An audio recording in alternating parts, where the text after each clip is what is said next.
What to do if dating is too stressful for you? Dating can sometimes be a stressful process, but having fun with it is key.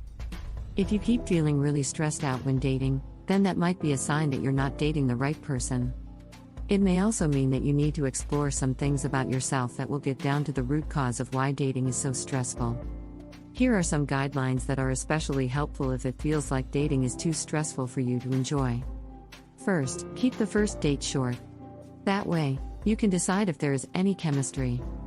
If there is no physical attraction, but you keep dating, this can lead to stress. Feeling like you need to kiss someone you aren't attracted to is a lousy feeling. So, if you're not attracted, the person isn't for you. Another reason to keep the first date short is to make sure your date is polite and appropriate. This means no sexual talk at all. Beware of too much intimacy, too fast. The first few dates are for getting to know each other. Take it slow and make sure they listen to you. They need to be respectful and interested in you. Not in a hurry to declare that you are the love of their life. They can't possibly know that since they don't know you yet. Listen carefully to them, since warning signs usually happen in the first 2 or 3 dates. If you are sick of being lonely, beware of jumping in too fast and deciding your date is the perfect person for you. If you do that, it will be difficult to listen carefully, without bias. When dating, critical thinking is important. Don't let your emotions or physical attraction cloud your judgment. Enjoy those feelings, but don't give yourself away. Hold part of yourself back so you can still think things through. In time, over a 3 to 6 month period, if the person really seems to be right for you, then you can be more and more open. Spend the first 3 months getting to know who this person is. Do fun things together and have experiences with each other. It's difficult to be enthusiastic about someone you have to look past their flaws. But it's easy to overlook warning signs and wind up unattached with the wrong person. Listen to your feelings. If it doesn't feel right, if you get a bad feeling, or you are unhappy, chances are they aren't right for you. You have to be able to be yourself and be honest about who you are. If it doesn't feel safe, time to date someone else. You need to see them on a regular basis. They have to make time for you and for a relationship. If they don't have time, they aren't prioritizing a relationship, so you will end up feeling unimportant. Communication is key. Write down the 10 most important things you need in a relationship. This will help you be clear about your own needs.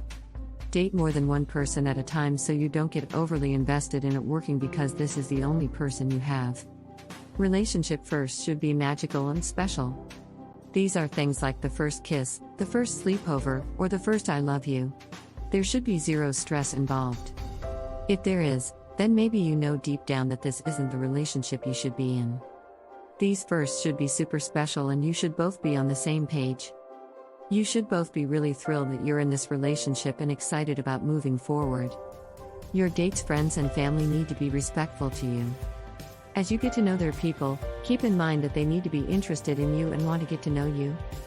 This needs to be fun and below stress. If you don't like their friends, this can be a warning sign. What if still feel like dating is too stressful? If dating is miserable, or you can't make the right decisions about the people you get involved with, then it is probably time to explore the root cause for this. If you don't trust yourself and your ability to choose wisely, it is important to enter therapy and find out what is underneath your relationship unhappiness. Many people feel a lot of shame and loneliness. When you feel shame, you feel like there is something fundamentally wrong with you, that you are a bad person. This shame is usually linked to how you were loved as a child. If there was no unconditional love, no love without judgment, then you grow up feeling bad about yourself. This can set you up to choose difficult relationships as an adult. Many children are not mirrored in a way that they feel seen as the lovable, adorable child that they truly are. Instead, they feel constantly misunderstood, invalidated, invisible, and unlovable, which leads to unbearable loneliness. Then, you will be attracted to partners who don't see you, either. This just recreates your childhood pain. In therapy, we get to know the hidden hurt child. Then, we can begin to love ourselves, and give ourselves self-affirming, loving messages. We must learn to love ourselves. As we get better and better at loving ourselves, this leads to freedom from loneliness and pain. In therapy, you can learn to love yourself. Only when we love ourselves for who we are, will we be able to find the love that is equal and mutual? Source: Therapy.com.